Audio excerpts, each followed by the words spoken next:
Okay. Today's realization on this Ascension activation gift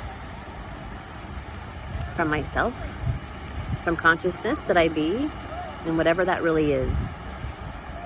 It has to do with whatever you say is. So if you have words in your vocab that you do not want to create,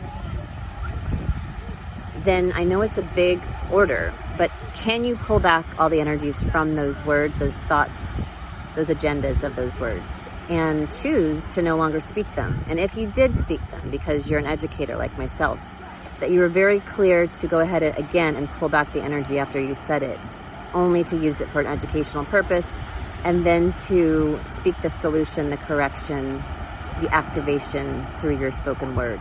Okay, that's the first part.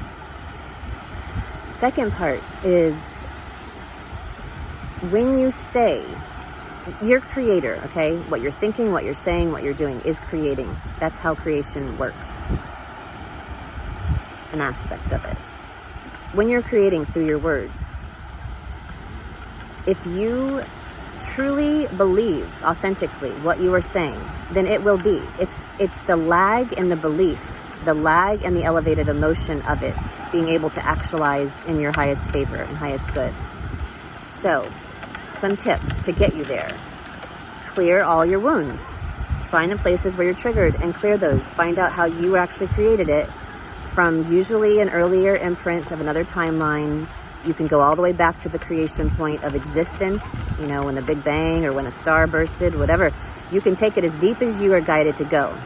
Ultimately, get to your childhood. Make sure you clear all those things that you witnessed and then started creating reality from what you were witnessing with your parents, your family, and those around you, caregivers. Pull back the fractals on those. Recreate them with a new belief or a new statement of how it'll be from this point forward. Okay? And if you do that, that's going to help you be able to actually believe the things you're saying, because you're not saying it and then having an old wound, an old trigger rear its head emotionally as you say that says to yourself, feels to yourself, oh, this can't happen because it never happens. Things always suck. It has always sucked since my childhood. Whatever that is, destroy and create, uncreate and release. We're going to pull back what I just said, okay? Pull back from that. You also have free will for what I'm saying to you, just to receive it at a doorway, and you can choose to take it all the way in or not and discard it and release it. Okay, you have free will to take these things in or not. So some other tips of helping you to be able to believe in what you're saying so that you truly are creating in now time bliss is, after you've cleared wounds, triggers, you may still have to do that through time and space as you keep growing and evolving, because you're no longer just working for yourself, you're working for greater consciousness. So you may revisit topics around father, mother stuff, okay? Second is fake it till you make it. Practice 3 times a day, 10 minutes a day, getting into an elevated emotion, thinking about something that makes you blissed out, walking the beach or the mountain trail that makes you blissful so that you can smile and feel that bliss.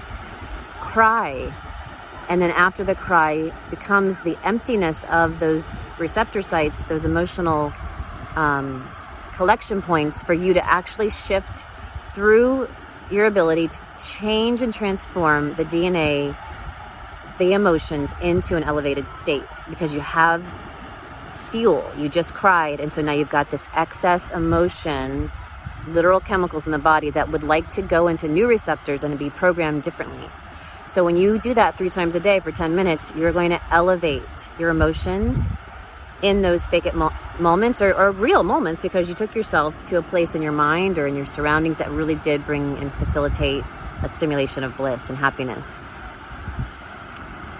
Okay, so now you've cleaned things out, you've practiced, you've shown your central nervous system new elevated emotional patterns and brain neurons being able to wire together differently. You've pulled back the old wiring by crying, by clearing those things where you thought someone did something to you. You forgave all those moments. So that the third tip is, when you really do say it, you're going to believe it. And you're going to have the pathways already built out for you to then project out into the reality, into your creation, that possibility, that potentiality. Okay? So that's today's Ascension tips. Have a magical day.